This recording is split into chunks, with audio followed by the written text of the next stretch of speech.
नमस्कार. मी अंजना लगस कोल्हापूरहून.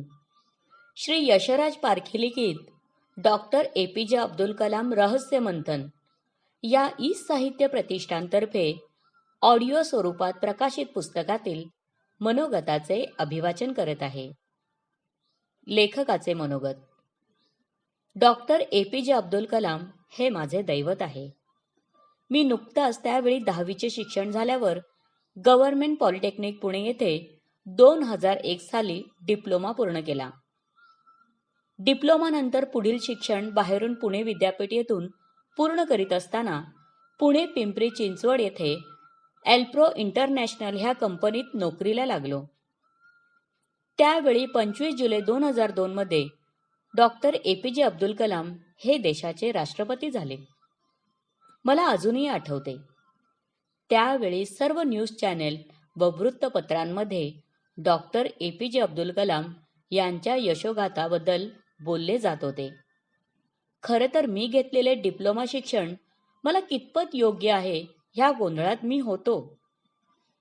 त्यावेळी डॉक्टर ए.पी.जे. अब्दुल कलाम यांची यशोगाथा वाचली आणि ठरवले, काहीही झाले तरी चालेल, पण बाहेरून आपले शिक्षण चालू ठेवायचे. माझ्या जीवनाला एक दिशा देणारे व्यक्तिमत्व म्हणजे डॉक्टर ए.पी.जे. अब्दुल कलाम. खरं तर कलाम साहेब यांना चेन्नई येथे 2दा भेटलो. पुढे त्यांच्या जुन्या घरी देखील मी जाऊन आलो. सुदैवाने माझी पत्नी माया हिने दिव्यांगावर मात करून जी काही यशस्वी उद्योजिका म्हणून कामगिरी केली, त्याबद्दल डॉक्टर ए.पी.जे. अब्दुल कलाम यांनी तिचा सन्मान केला, हे आमचे भाग्यच म्हणावे लागेल. अशा अबुल पाकीर जैनुलाब्दीन अब्दुल कलाम ह्यांचे व्यक्तिमत्व अधिकाधिक तरुणांना कळावे आणि अधिकाधिक तरुणांनी प्रेरणा घेऊन भारत देशाला विकसित करण्याचे स्वप्न साकार करावे, ह्या हेतूने मी छोटे पुस्तक आपल्यासमोर प्रस्तुत करत आहे. धन्यवाद. लेखक यशराज पारखी.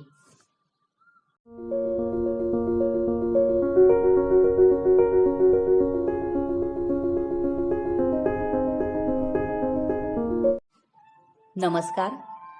श्री यशराज पारखी लिखित डॉक्टर ए.पी.जे. अब्दुल कलाम रहस्य मंथनातील भाग 1 आपण ऐकत आहात. भारतरत्न व भारताचे सर्वोत्तम राष्ट्रपती व जगप्रसिद्ध शास्त्रज्ञ डॉक्टर अबुल पाकीर जैनुलाब्दीन अब्दुल कलाम म्हणजेच ए.पी.जे. अब्दुल कलाम यांच्याविषयी आपण ह्या पुस्तकाच्या माध्यमातून जाणून घेणार आहोत. सध्या दक्षिण भारतात तामिळनाडूतील रामनाथपुरम जिल्ह्यामध्ये रामेश्वरम नावाचे शहर आहे. भारत स्वतंत्र होण्यापूर्वी हेच रामेश्वरम गाव होते. त्या ठिकाणावर सीतामातेला सोडवण्यासाठी भगवान श्रीरामाने लंकेला जाण्यासाठी सेतू बांधला होता. त्यावरून त्या ठिकाणास रामेश्वरम असे नाव पडले असावे, अशी आख्यायिका प्रचलित आहे. रामेश्वरममध्ये सर्व जाती धर्माचे लोक गुण्या गोविंदाने राहत होते. त्यामध्ये जैनुलाब्दीन व आशियाम्मा हे जोडपे देखील राहत होते. जैनुलाब्दीन हे एक नावाडी तर होतेच, पण ते निष्ठेने लोकांची सेवा देखील करीत असत. जैनुलाब्दीन आणि आशियाम्मा ह्यांच्या घरची परिस्थिती अत्यंत गरिबीची होती. मोठ्या कष्टाने त्यांनी गावात एक कौलारू घर उभारले होते. जैनुलाब्दीन व आशियाम्मा यांना 5 मुले झाली. त्यामध्ये मोहम्मद मुथू, कसीम मोहम्मद, मुस्तफा कमल आणि मुलगी असीम जोहरा आणि 5व्या मुलाचा जन्म 15 ऑक्टोबर 1931 रोजी झाला. त्याचे नाव अब्दुल असे ठेवण्यात आले. अब्दुल सर्व भावंडांच्या बरोबर लहानाचा मोठा होत होता. रोज तो घरीच मुस्लिम रीतिरिवाजानुसार आपल्या भावांसह नमाज करीत असे. अब्दुल लहानाचा मोठा होत असताना वयाच्या 8व्या-9व्या वर्षी एक प्रसंग घडला आणि त्यामुळे त्याच्या जीवनाला एकदम कलाटणी मिळून गेली. तो दिवस आनंदाचा होता. ईद असल्यामुळे आज तो वडिलांबरोबर मशिदीत जाऊन साऱ्या मुस्लिम भाविकांबरोबर नमाज पढणार होता. मशीद त्याच्या झोपडीजवळच होती. मशिदीत सारे एकत्र जमले. सर्वांबरोबर तो मुलगाही अल्लाची प्रार्थना करू लागला. प्रार्थनेचा अर्थ त्याच्या बालमनाला कळत नव्हता, म्हणून त्याने आपल्या वडिलांना विचारले, अब्बा, मौलाना क्या बता रहे हैं? त्यावर जैनुलाब्दीन म्हणाले, बेटा, वो बता रहे हैं कि अगर तुम कोई भी चीज सच्चे दिल से अल्लाह ताला से मांगोगे तो वो पूरी हो जाएगी. त्यावर छोटासा अब्दुल कुतूहलाने पुन्हा विचारतो, क्या अब्बा सचमुच? त्यावर वडील म्हणतात, हा बेटा, सचमुच. नमाज संपला आणि सर्व समाजबांधव प्रसन्न मुद्रेने मशिदीच्या बाहेर पडू लागले. मस्जिदीच्या प्रवेशद्वाराजवळ काही लोक उभे होते. त्यांच्या हातात पाण्याने भरलेले छोटे भांडे होते. त्या लोकांमध्ये मुसलमान तर होतेच, पण काही हिंदूही होते. ते सर्व लोक जैनुलाब्दीन यांची आतुरतेने वाट पाहत होते. जैनुलाब्दीन त्यांच्या लहान मुलांबरोबर मशिदीतून बाहेर आले. त्या गोरगरीब दीनदुबळ्या लोकांच्या चेहऱ्यावर हसू उमटले. ते दुःखी लोक आपले छोटे गडवे घेऊन जैनुलाब्दीन यांच्या समोर एकत्र आले. त्यातील एक हिंदू म्हणाला, तुम्ही आमच्यासाठी देवाचे अवतार आहात. तुम्ही पाण्याला स्पर्श केला आणि त्याचे आम्ही प्राशन केले तर आमचे दुःख व आजार दूर होतात. एक मुस्लिम म्हणाला, आप तो हमारे लिए खुदा के बंदे हैं. आपने पानी को स्पर्श किया तो हमारा दुख दर्द और बीमारी दूर हो जाएगी. जैनुलाब्दीन आकाशाकडे पाहत म्हणतात, या अल्लाह, या दुःखी जनांचे दुःख दूर कर. असे म्हणून त्याने त्या गडव्यातल्या पाण्याला स्पर्श केला. पाणी म्हणजे जीवन. त्यांच्या दुःखी जीवनाला प्रेमाचा स्पर्श केला. दुःखी जनांचे दुःख हलके झाले. त्यांना फार मोठे समाधान मिळाले आणि त्या लोकांनी जैनुलाब्दीन यांचे आभार मानले. त्या लोकांमधील मुसलमान म्हणू लागले, आप हमारे खुदा है. हिंदू म्हणाले, आपण आमचे देव आहात. आपल्या हातात दैवी शक्ती आहे. आपल्या प्रेमळ स्पर्शाने पाण्याचे अमृत होते. आजाराला आराम मिळतो. आणि ते लोक निघून गेले. ते सारे तो लहान मुलगा म्हणजे अब्दुल पाहत होता, ऐकत होता. त्याच्या मनात जिज्ञासा निर्माण झाली. पण कोण होते ते लोक? और मेरे अब्बाने त्यांच्या गडव्यातल्या पाण्याला स्पर्श का केला? अब्बाच्या हातात दैवी गुण आहेत का? अब्बा खरोखर खुदाचे बंदे आहेत का? घरी गेल्यावर त्याने रात्री झोपण्यापूर्वी आईला विचारले. आईने सांगितले, तुझ्या अब्बाच्या हाताला अल्लाने फार मोठा प्रेमाचा गुण दिला आहे. रामेश्वरममधील लोकांना अब्बाचा मोठा आधार वाटे. त्यामुळे रामेश्वरममध्ये त्यांना खुदा आणि देव माणूस समजतात. थोड्या वेळाने आई झोपली, पण त्या लहान मुलाच्या मनात नवीन प्रश्न निर्माण झाले. त्याने त्याच्या मनालाच विचारले, अब्बांच्या हातात अल्लाने प्रेमाचा गुण दिलाय. ते साऱ्यांचे खुदा झालेत, देव झालेत. अम्माच्या हातातही अल्लाने गुण दिलाय. तिच्या हातच्या स्वयंपाकाला अमृताची गोडी असते. ती साऱ्यांची अन्नपूर्णा आहे. मला अल्लाने कोणता गुण दिला असेल?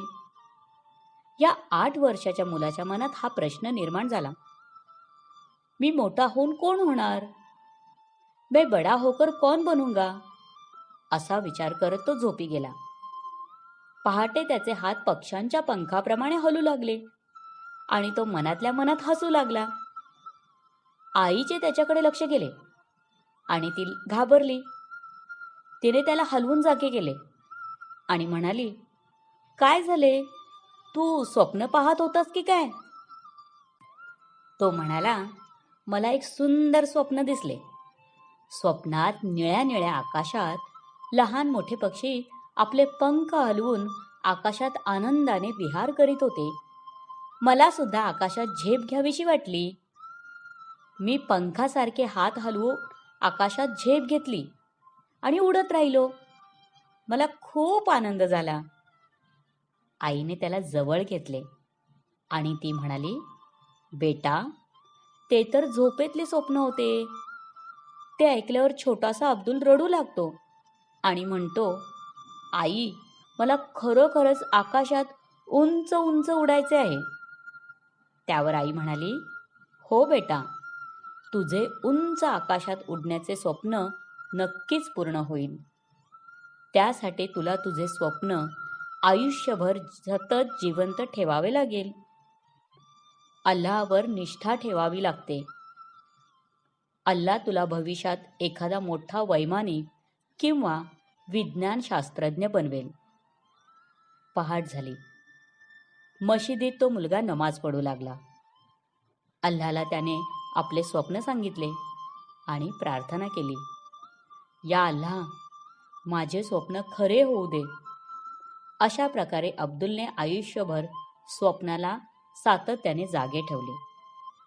धन्यवाद.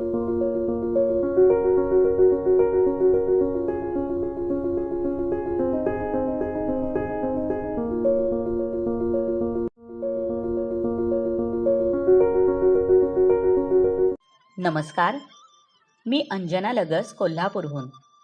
श्री यशराज पारखी लिखित डॉक्टर APJ अब्दुल कलाम रहस्य मंथनातील भाग 2 आपण ऐकत आहात. रहस्य मंथन बोध. यशाच्या गुरुकिल्लीनुसार प्रत्येकाला मी कोण आहे आणि मी कोण होणार आहे हा प्रश्न पडतो. त्यावर आपल्या अंतर्मनाचे ऐकून व आपल्या आतल्या आवाजाचे ऐकून जो व्यक्ती आपले स्वप्न पाहून सातत्याने त्या स्वप्नावर लक्ष केंद्रित करतो, त्यावेळेस रहस्य ग्रंथानुसार त्या दिशेने ऊर्जा वाहू लागते आणि आपले स्वप्न पूर्ण होणारच आहे. सातत्याने असा दृढ विश्वास ठेवल्याने आणि अंतर्मनातील प्रेरणेनुसार कार्यभाग केल्यास तुम्हाला जे पाहिजे ते मिळू शकेल. प्रसिद्ध लेखक गेल डेव्हर यांनी असे म्हटले आहे, keep your dream alive. Understand to achieve anything requires faith and belief in yourself, vision, determination, and dedication. Remember, all things are possible for those who believe. तुमचे स्वप्न सातत्याने जिवंत ठेवा. जे पाहिजे ते मिळवण्यासाठी तुमचा स्वतःवर असलेला विश्वास महत्त्वपूर्ण आहे. दूरदृष्टी व तीव्र इच्छाशक्तीच्या जोरावर कोणतीही गोष्ट शक्य आहे. बऱ्याचदा माझी तशी परिस्थिती नाही, हे कसे शक्य होणार, या विचारांमुळे मनुष्य खचतो. पण तुमचा वर्तमान काळ कसाही असो, जे मिळवायचे आहे ते तुम्ही मिळवू शकता. या ठिकाणी झोपेत आकाशात उडण्याचे स्वप्न पाहणारा हा मुलगा अब्दुल म्हणजे दुसरे तिसरे कोणी नसून डॉक्टर APJ अब्दुल कलाम आहेत. चला, ते कसे घडले ते पाहूया. अब्दुल कलाम यांचे बालपण. जैनुलाब्दीन यांचे उत्पन्न कमी असल्यामुळे घर खर्च भागवणे अवघड होते. त्यामुळे अब्दुलपेक्षा मोठ्या असलेल्या मुलांना अब्बाने कोणता व्यवसाय करू इच्छिता असे विचारले असता मोठ्या मुस्तफाने मी किराण्याचे दुकान सुरू करणार असे सांगितले. तर दुसऱ्या कसीमने मी शंख शिंपल्याचे दुकान चालवणार असे सांगितले. ती दोन्ही मुले आपापला व्यवसाय चालवून घरास हातभार लावू लागले. अब्दुलला सुद्धा असे वाटू लागले की मी सुद्धा काहीतरी कमवून घरास हातभार लावावा. पण दुकानात सहाय्य केले तर अभ्यासास वेळ मिळणार नाही. म्हणून शाळेतून सुटल्यावर घरी जाताना चिंचुके गोळा करून ते विकायचे आणि पैसे मिळवायचे. मिळालेले पैसे आईकडे आणून द्यायचे. अब्दुल यांचा हा उपक्रम सातत्याने सुरू होता. पुढे जाऊन वर्तमानपत्रांचे सकाळी वर्गीकरण करून घरोघरी पेपर टाकणे, ह्या मेहनतीतून मिळालेले पैसे अब्दुल आईला प्रामाणिकपणे देत असे. आई तो एक एक पैसा अब्दुल यांना गरज लागल्यावर द्यायची आणि ते पैसे खर्च करायचे नाही. उलट त्यामध्ये घरातली थोडीफार शिल्लक रक्कम सुद्धा टाकायची. रामेश्वरममधील प्राथमिक शिक्षण पूर्ण झाल्यावर पुढील शिक्षण घेण्याकरिता रामनाथपूर येथे जाणे गरजेचे होते. त्यासाठी आवश्यक पैसे नव्हते. पण अब्दुलने केलेल्या कमाईतून आणि आईने जमवलेल्या पैशातून तो प्रश्न मिटला. रसिक हो, आता आपण यापुढील रहस्य मंथनबोध ऐकणार आहोत. मी कोण आहे आणि मी कोण होणार आहे, हा प्रश्न प्रत्येक लहान मोठ्या सर्वांनाच पडत असतो.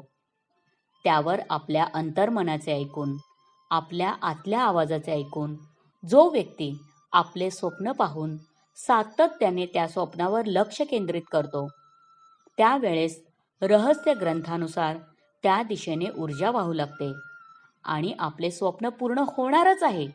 सतत असा दृढ विश्वास जागा ठेवल्यास आणि अंतर्मनातील प्रेरणेनुसार कार्यभाग केल्यास तुम्हाला जे पाहिजे ते खात्रीने मिळू शकेल. त्याचबरोबर पालकांनी सुद्धा त्यांच्या मुलाने किंवा मुलीने काय बनावे की काय मिळवावे हे स्वतः न ठरवता मुलांच्या इच्छेप्रमाणे त्यांना मुभा द्यावी आणि त्यानुसार त्यांना प्रोत्साहित करावे. एकूणच काय बनावे आणि काय मिळवावे हे सर्वस्वी मुलांच्या इच्छाशक्तीवर अवलंबून आहे. आता आपण कलाम यांच्या जीवनातील पुढील भाग ऐकणार आहोत. आईच्या आणि वडिलांच्या पाठिंब्याने रामेश्वरमच्या एक गरीब अशिक्षित नावाड्याच्या झोपडीत तो मुलगा पदवीधर झाला. अब्दुल कलाम हे रामेश्वरम या गावातील पहिले पदवीधर म्हणून ओळखण्यात आले. जैनुलाब्दीन यांचा आनंद उफाळून आला होता आणि ते आनंदाने बोलू लागले, आता माझे स्वप्न साकार होणार. अब्दुल आता कलेक्टर होणार. पण रात्री झोपताना एकाएकी त्यांना असे वाटले, आपल्या स्वप्नापेक्षा अब्दुलची काय इच्छा आहे ते अधिक महत्त्वाचे आहे. अब्बाने अब्दुलला विचारले, आता पुढे तुझी काय करायची इच्छा आहे? अब्दुल म्हणाले, मला वैमानिक व्हायचे आहे. त्याचे सारे तंत्र शिकायचे आहे. मला वैमानिक होऊन असे कार्य करायचे आहे की सारे जग थक्क होईल. त्यासाठी मला मद्रास इन्स्टिट्यूट ऑफ टेक्नॉलॉजी स्कूलमध्ये शिकायचे आहे. गरीब परिस्थितीमुळे कॉलेजची फी भरणे शक्य नव्हते. पण लहानपणापासून मी पाहिलेले माझे स्वप्न नक्कीच पूर्ण होणार. मी वैज्ञानिक होणारच. मी आकाशात उडणारच. यावर अब्दुल कलाम यांचा विश्वास होता. अल्लाह, सृष्टी, विश्वशक्ती माझे जरूर स्वप्न पूर्ण करणार असा त्यांचा विश्वास होता. कॉलेजमधील फीचा प्रश्न सुटला, कारण बहिणीने तिच्या सोन्याच्या बांगड्या आणि दागिने गहाण ठेवून अब्दुल कलाम यांना फीसाठी सहकार्य केले. धन्यवाद.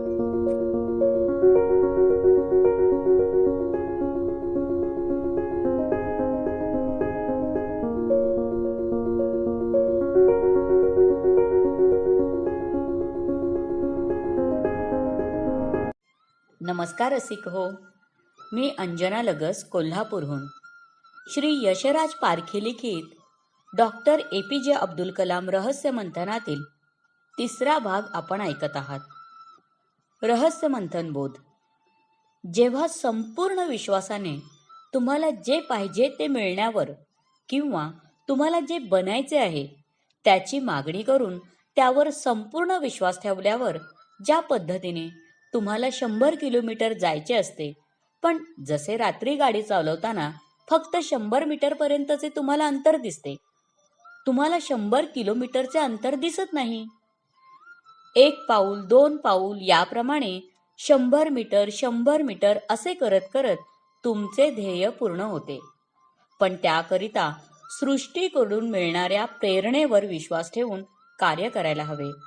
उदाहरण, अब्दुल कलाम यांना असे वाटले की मी सुद्धा एखादा तास काम करून थोडेफार पैसे कमवावेत व खरं पाहता हा विश्वशक्तीकडून मिळालेला एक संदेश होता. त्या संदेशावर अंमलबजावणी केल्याने थोडे थोडे करून पुढील शिक्षणाच्या खर्चाची सोय झाली.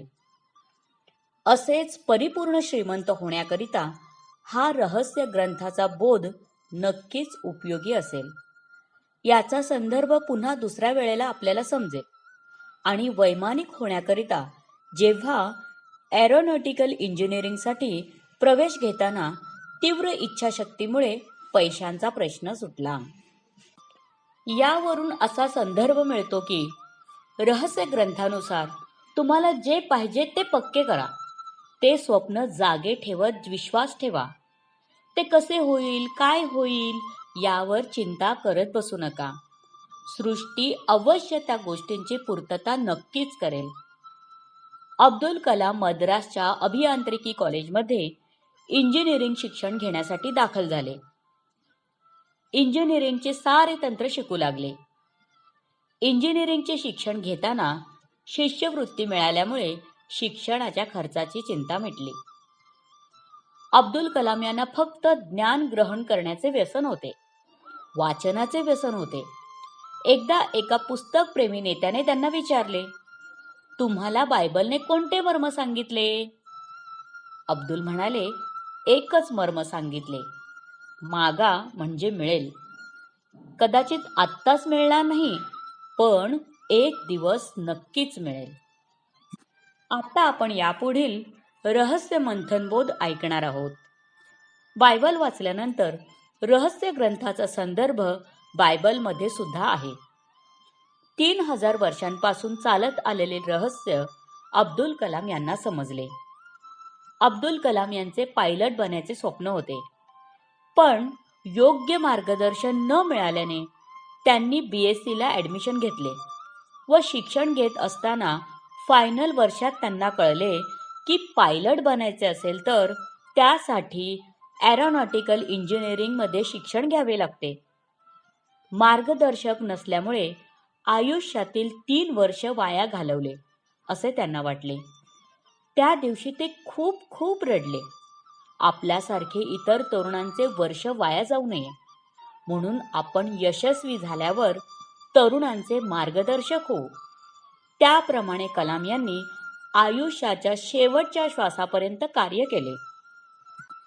परंतु पुढे जाऊन त्यांच्या असे लक्षात आले की कोणतेही शिक्षण हे वाया जात नसते. फक्त त्यासाठी कोणत्याही गोष्टींकडे सकारात्मक वृत्तीने पाहता आले पाहिजे. परंतु याच BSc फिजिक्सने त्यांचे जीवन घडवले आणि ते सर्वोत्तम शास्त्रज्ञ झाले. कॉलेजमध्ये अब्दुल कलाम यांच्या कल्पनाशक्तीची, बुद्धिमत्तेची व प्रतिभेची कसोटी होती. त्यांच्या आकाशात झेप घेणाऱ्या स्वप्नांची कसोटी होती. श्रीनिवास सरांनी त्याला स्वतंत्र कल्पनेने कमी उंचीवरून हल्ला करणारे लढाऊ विमानाचे डिझाईन तयार करण्यास सांगितले. 2 महिने मुदत होती, पण मनासारखे डिझाईन जमत नव्हते. शेवटचे 3 दिवस राहिले. अब्दुल यांनी आणखी काही दिवसांची मागणी केली. सर ठामपणे नकार देत म्हणाले, तू प्रोजेक्ट जर वेळेवर दिला नाहीस तर प्रोजेक्ट रद्द होईल आणि तू नापास होशील. तुझी शिष्यवृत्ती देखील बंद होईल. अब्दुल कलाम यांनी प्रोजेक्ट वेळेवर पूर्ण करण्याचा ध्यास घेतला. ते रात्रंदिवस प्रोजेक्ट डिझाईन पूर्ण करू लागले आणि अवघ्या 3 दिवसात अशक्यप्राय ठरणारे डिझाईन, त्याचे नवनिर्मितीचे डिझाईन, त्याच्या कौशल्याचे डिझाईन, त्याचे आकाशात झेप घेणाऱ्या स्वप्नांचे डिझाईन तयार केले. सकाळी श्रीनिवास सर जेव्हा अब्दुलच्या घरी आले आणि त्यांनी प्रोजेक्ट पाहिला आणि हे सर्व अब्दुलने अवघ्या 3 दिवसात पूर्ण केले. त्यामुळे कौतुकाची थाप म्हणून श्रीनिवास सर यांच्या तोंडून अप्रतिम असे शब्द बाहेर पडले. चला तर मग यापुढील रहस्य मंथनबोध आपण ऐकूया. कोणत्याही गोष्टीची प्राप्ती करण्यासाठी तीव्रता निर्माण करणे गरजेचे आहे. एखाद्या वेळेस अगदी सहजतेने आपल्या जीवनात ती तीव्रता निर्माण होते. त्यामुळे जे काम बराच वेळ देऊनही पूर्ण झालेले नसते, तेवढे कमी वेळात निर्माण झालेल्या तीव्रतेमुळे पूर्ण होते. उदाहरण, जर तुम्हाला मी 1 किलोमीटर अंतर 10 मिनिट पूर्ण करण्यास सांगितले तर कदाचित ते पूर्ण नाही होणार. पण जर चुकून तुमच्या मागे एखादा पिसाळलेला कुत्रा लागला तर मात्र हे सहजतेने पूर्ण होईल. आपल्या जीवनात जाणीवपूर्वक कामाची पूर्तता व त्याची तीव्रता निर्माण करणे गरजेचे आहे. BSc नंतर एरोनॉटिकल इंजिनिअरची पदवी घेतली. त्यात अब्दुल कलाम हे टॉपर होते. त्या काळी फक्त एअर इंडिया हीच कंपनी पायलटच्या जागा भरायची, कारण तेव्हा खाजगीकरण झाले नव्हते. त्या वर्षी एअर इंडिया कंपनीला 8 जागा भरायच्या होत्या आणि त्यासाठी अर्ज मात्र 9 आले होते. त्या परीक्षेत अब्दुल कलाम यांचे इंटरव्ह्यू होऊन सिलेक्शनही झाले. परंतु असे असताना देखील APJ अब्दुल कलाम सोडून सर्व उमेदवारांना नोकरी मिळाली. कारण टॉपर असलेले अब्दुल कलाम ह्यांनी बुद्धीने बाजी मारली. पण डॉक्टर कलाम यांची उंची कमी आहे या निर्णयामुळे त्यांचे सिलेक्शन कमिटीने होणारे सिलेक्शन नाकारले. सिलेक्शन न झाल्याने अब्दुल कलाम खूप हताश झाले. त्या ठिकाणी जवळच त्यांना हरिद्वारमधील मठ दिसला. अब्दुल कलाम यांनी हरिद्वारच्या मठात काही वेळ बसण्याचा निर्णय घेतला. APJ अब्दुल कलाम लहान असताना अनेकदा उदास किंवा हताश झाले की रामकृष्ण मठात जात असत. तेथे जाऊन विविध पुस्तकांचे ते वाचन करीत असत. त्यांना घडवण्यात रामकृष्ण मिशनच्या मठाचा खूप मोठा सहभाग आहे, असे अनेकदा डॉक्टर APJ अब्दुल कलाम यांनी बोलून दाखवले आहे. हरिद्वार मठातील स्वामींनी सांगितले, "का उदास होतोस? जीवनातील एका संग्रामात अपयशी ठरलास. याचा अर्थ असा नव्हे की तू कर्तृत्ववान व यशस्वी पुरुष होऊ शकत नाहीस. कदाचित ईश्वराने तुझी निवड एखाद्या दुसऱ्या महान कार्यासाठी केली असेल आणि पुढे खरोखरच तसे घडले." पायलट म्हणून सिलेक्शन न झाल्याने APJ अब्दुल कलाम घरी जाण्यासाठी दिल्लीला परत आले. दुसऱ्या दिवशी वृत्तपत्रात एरोनॉटिकल इंजिनियर पाहिजे अशी जाहिरात होती.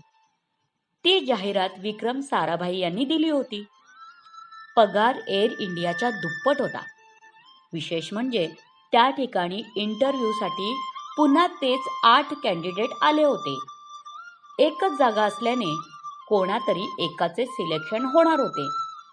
यावेळी मात्र APJ अब्दुल कलाम यांचीच निवड झाली, कारण तेथे उंचीची अट नव्हती. दुसऱ्या दिवशी APJ अब्दुल कलाम नोकरीला गेले. म्हणाले, "सांगा, विमान कुठे घेऊन जायचे आहे?" यावर विक्रम साराभाई म्हणाले, "आपल्याजवळ विमानच नाहीये आणि मला खात्री आहे की हे विमान तूच बनवशील."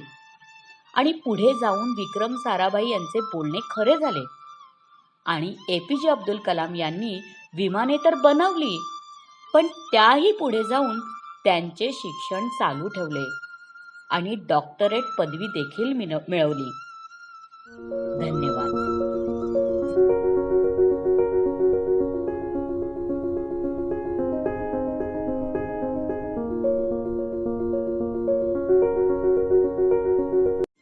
नमस्कार, मी अंजना लगस, कोल्हापूरहून.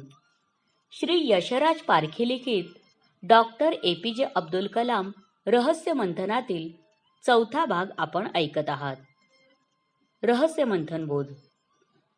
तुमच्या आयुष्यात तुम्ही जे ठरवले आहे ते ध्येय कोणत्याही कारणाने प्राप्त करू शकला नाही तरीही खचून जाऊ नका, कारण ध्येयपूर्तीसाठी कदाचित उत्तम पर्याय तुमची वाट पाहत असेल. त्यामुळे सातत्याने कार्य करीत राहा, कृती करत राहा. जीवनात अपयशी झालात तर एक गोष्ट नक्की लक्षात ठेवा, अपयश हीच यशाची पहिली पायरी आहे. फक्त पहिल्या कृतीत कशामुळे अपयश आले त्यावर बारकाईने अभ्यास करून पुढील कृती करा. फेल, FAIL याचा अर्थ फर्स्ट अटेम्प्ट इन लर्निंग असाच आहे, हे लक्षात ठेवा. अब्दुल कलाम यांचे अभियांत्रिकी शिक्षण पूर्ण झाले. इंजिनिअरिंग झाल्यावर नोकरी करावी आणि लहानपणापासून पाहिलेल्या स्वप्नानुसार अब्दुल कलाम यांनी पायलट होण्यासाठी अर्ज भरला. त्यामध्ये ते सिलेक्ट झाले. पण 9व्या क्रमांकावर, आणि 8च जागा शिल्लक होत्या. अब्दुल कलाम यांचा 9वा नंबर लागला आणि त्यांची निराशा झाली. त्यांची वैमानिक म्हणून नेमणूक झाली नाही. ते निराश झाले. पण यापेक्षा कदाचित दुसरी मोठी संधी माझ्यासाठी असेल.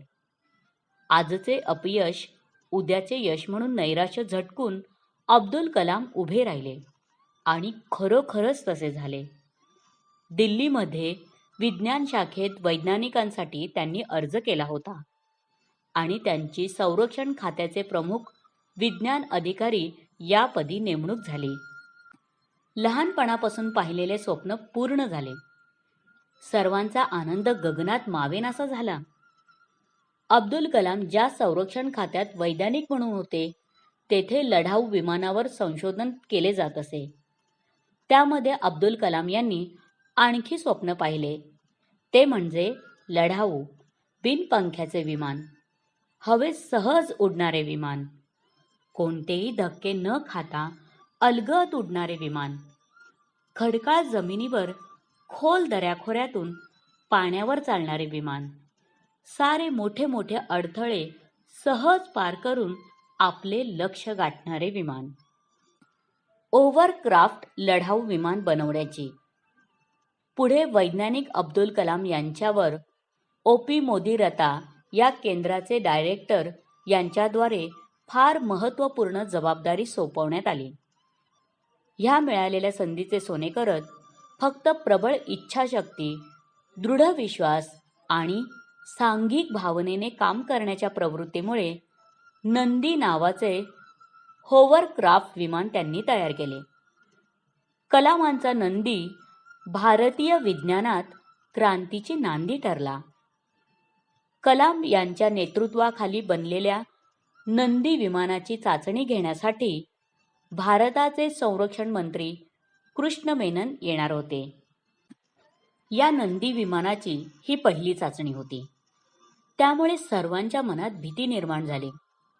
पण या पहिल्या विमानाच्या पूर्ततेमुळे डॉक्टर ए.पी.जे. अब्दुल कलाम यांचे स्वप्न पूर्ण होणार होते. त्यांना त्यांच्या कार्यावर पूर्ण विश्वास होता. अगदी नवीन अनुभव असताना सुद्धा कलामांनी स्वतः विमान चालवले. ते सुरक्षित परत आले व प्रयोग यशस्वी झाला आणि कलामांचे स्वप्न साकार झाले.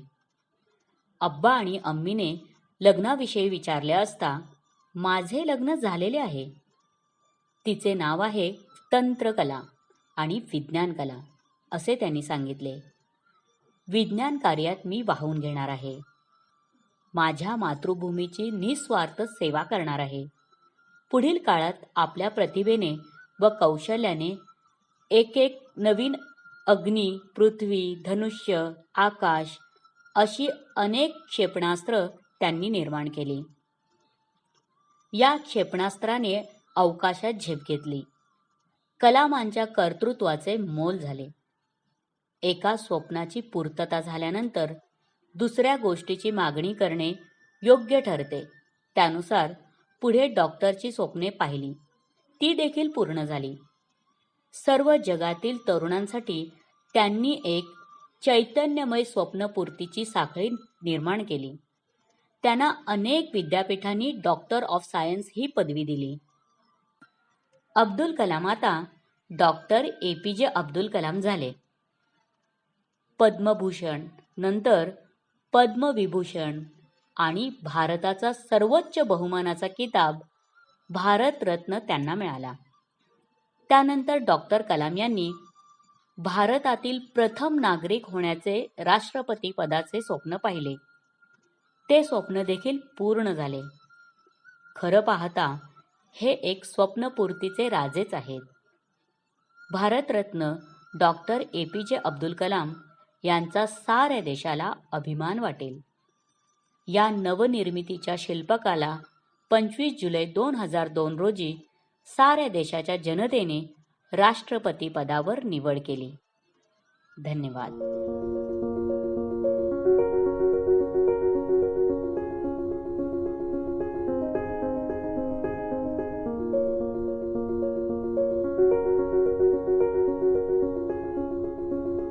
नमस्कार रसिक हो. मी अंजना लगस कोल्हापूरहून. श्री यशराज पारखे लिखित डॉक्टर APJ अब्दुल कलाम रहस्य मंथनातील 5वा भाग आपण ऐकत आहात. रहस्य मंथन बोध. आपल्या जन्माचा स्रोत म्हणजे आपले आई वडील. त्यांच्या जन्माचा स्रोत म्हणजे आजी आजोबा आणि त्या अगोदर पणजोबा. त्याप्रमाणे रहस्य ग्रंथानुसार जेव्हा आपण आपल्या आई वडिलांचे आभार व्यक्त करतो, आपल्या आजी आजोबांचे, पणजोबा आणि पणजीचे आभार व्यक्त करतो, तेव्हा या विश्वातील सर्वात अधिक शक्तिशाली असलेल्या विश्वशक्तीशी आपण जोडले जातो.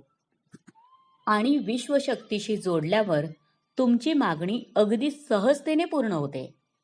म्हणून कदाचित सर्वांचे आभार व्यक्त करण्यासाठी डॉक्टर अब्दुल कलाम हे आपले नाव अबुल पाकीर जैनुलाब्दीन अब्दुल कलाम असे सांगत असावेत. अशा प्रकारे सातत्याने स्वप्नाला जागे ठेवून कळत नकळत यशाची गुरुकिल्ली डॉक्टर APJ अब्दुल कलाम यांनी वापरली आणि तीव्र इच्छेचे स्वप्न चुंबकीय ऊर्जाप्रमाणे प्रत्यक्षात उतरले. म्हणून स्वप्न पक्के करा. श्रीमंत जीवनाची इच्छा तीव्र करा. त्या स्वप्नाला सतत जागे ठेवा आणि ते पूर्ण झालेले आहे असा विश्वास ठेवा. जेव्हा तुम्ही तुम्हाला जे पाहिजे ते मिळवण्याकरिता दृढ विश्वास ठेवत असता, अंतरप्रेरणेने आत्मविश्वास तर तो पूर्ण होतोच, त्याचबरोबर त्यानुसार अंमलबजावणी होते हे आपल्याला वरील संदर्भात जाणवते. अब्दुल कलाम यांनी लहानपणापासून आपल्या स्वप्नाला जागे ठेवले आणि स्वप्न साकार केले. जे पाहिजे ते त्यांनी या राष्ट्रासाठी, देशासाठी व समाजासाठी मिळवले. आता त्यांनी लहान मोठ्या, तरुण वृद्ध, शिक्षित अशिक्षित अशा सर्वांमध्ये भारत 2020 म्हणजे बलशाली, शक्तिशाली अशा प्रगत देशाचे स्वप्न प्रत्येकाला जागवले आहे आणि ते पूर्ण होणारच असा संपूर्ण जगाला विश्वास आहे. राष्ट्रपती म्हणून डॉक्टर APJ अब्दुल कलाम यांनी सर्वाधिक चांगली कामगिरी केली. राष्ट्रपती पदानंतर डॉक्टर APJ अब्दुल कलाम सातत्याने देशाच्या कानाकोपऱ्यात विद्यार्थी आणि सर्वच क्षेत्रातील मंडळी यांना मार्गदर्शन करण्यासाठी विविध कार्यक्रमांना उपस्थित राहिले. माझी तब्येत ठीक नाही म्हणून अंथरुणाला खिळून न राहता विविध कार्यक्रमातून भारत देशाला विकसित होण्यासाठी झटत राहिले. असेच एक शिलाँग येथे कार्यक्रमादरम्यान डॉक्टर APJ अब्दुल कलाम यांचा मृत्यू प्रत्यक्ष कार्यक्रमस्थळी स्टेजवर दिनांक 27 जुलै 2015 रोजी झाला. आजही विकसित भारत म्हटले की डॉक्टर APJ अब्दुल कलाम यांचे नाव प्रथम घेतले जाते आणि लवकरच तरुण पिढीच्या मार्गदर्शनाखाली व नेतृत्वाखाली भारत देश विकसित भारत होईल. मेरा और हमारा एक ही सपना, विकसित भारत जल्द ही हो अपना. होय, डॉक्टर APJ अब्दुल कलाम यांनी स्वप्न पाहिले आहे विकसित भारत 2020. तेच स्वप्न पूर्ण करण्यासाठी मी आपल्यासमोर एक अनोखी संकल्पना मांडणार आहे. ती म्हणजे विकसित भारताला प्रत्यक्षात उतरवण्याची.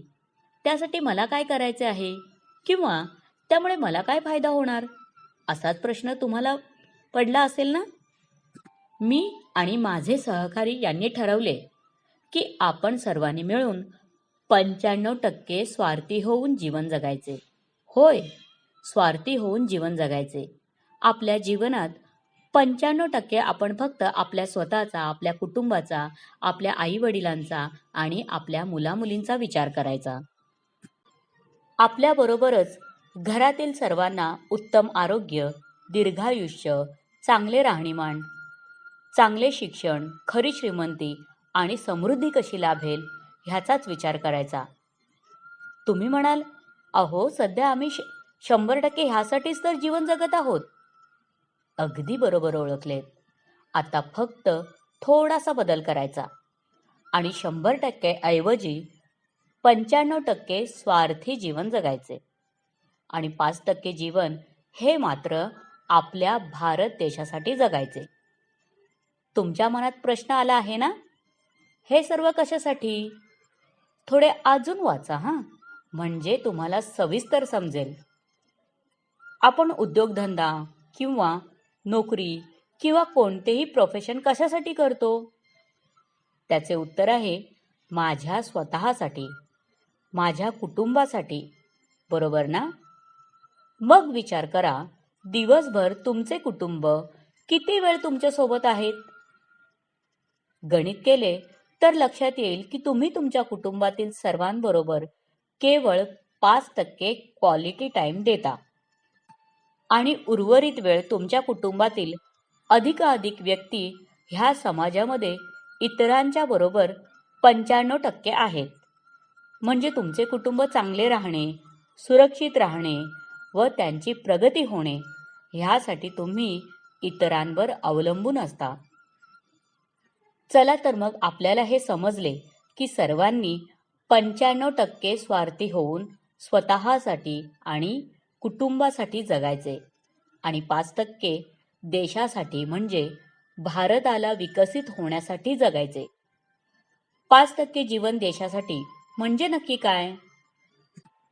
आपण जगभरातील भारतीय ह्यांची एक टाइम बँक निर्माण केली आहे. टाइम बँक म्हणजे काय? तर टाइम बँक हे शब्द कदाचित तुम्ही प्रथमच ऐकले असतील. विचार करा, पूर्वीच्या काळात आजच्या सारख्या ठिकठिकाणी पैशांच्या बँका नव्हत्या. मग त्याची गरज भासली आणि आत्ता आपल्याला गल्लीबोळात बँक शाखा दिसतात. तसेच काही आपण भारताला विकसित करण्यासाठी जगभरातील सर्व भारतीयांची एक टाइम बँक निर्माण केली आहे. उदाहरण, तुम्ही तुमचा उद्योगधंदा, नोकरी ह्यामध्ये साधारणपणे दररोज 8 तास म्हणजे महिन्याभरात 25 दिवस तुम्ही 200 तास काम करता. ह्या महिन्यातील कामाच्या 200 तासाचे 5% म्हणजे 10 तास होतात. त्यानुसार महिनाभरातील 10 तास तुमचे नाहीत, तर ते तुमच्या देशाचे आहेत. त्यानुसार प्रत्येक शहर, प्रत्येक वॉर्ड किंवा तालुका किंवा जिल्हा पातळीवर आपण 5% जीवन देशासाठी जगणाऱ्या भारतीयांची आपण एक टाइम बँक निर्माण करणार आहोत. उदाहरण, पुणे शहरात 5% जीवन जगणारे भारतीय 1000 जण आहेत. त्यांचे महिन्याचे 10 तास म्हणजे पुणे शहर ह्यांच्याकडे 10,000 तासांची टाइम बँक आहे. आत्ता ह्या 10 तासात पुणे शहर ह्यांनी काय करायचे याबाबत तेथील टीमने विकसित भारताचे निकष पूर्ण होण्यासाठी आवश्यक गोष्टींवर लक्ष केंद्रित करून समाजकार्य करायचे. उदाहरण, विकसित भारत होण्यासाठी स्वच्छता निकष आहे, राहणीमान चांगले असले पाहिजे आणि प्रत्येक भारतीय ह्यांचे प्रति व्यक्ती मिळणारे उत्पन्न हे योग्य असले पाहिजे. असे अनेक निकष सुधारून देशाला विकसित करणे या हेतूने कार्य करायचे.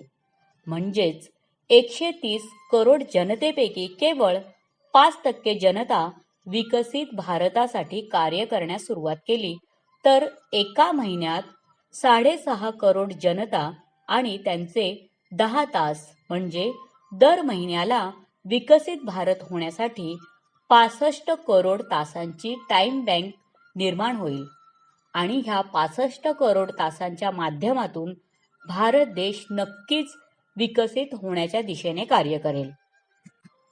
5% टाइम बँक आणि 5% मनी बँक अशा प्रकारे आपण 5% टाइम बँक निर्माण केली. तसेच 5% डोनेशन बँक देखील निर्माण केली आहे. ह्या अंतर्गत प्रत्येक भारतीय ह्यांनी किमान 100 रुपये प्रतिमाह किंवा 5% देणगी आपल्या कमाईपैकी देणगी स्वरूपात द्यावी. उदाहरण, एक भारतीय नोकरी किंवा उद्योगधंदा किंवा प्रोफेशन ह्या माध्यमातून 25,000 रुपये कमवतो. म्हणजे 25,000 रुपये ह्यांचे 5% होतात 500 रुपये. आपल्या संकल्पनेनुसार त्या भारतीय व्यक्तीने किमान 100 रुपये आणि अधिकाधिक 500 रुपये देणगी विकसित भारत होण्यासाठी द्यावी. त्यानुसार अब्जावधी रुपये जमा होतील.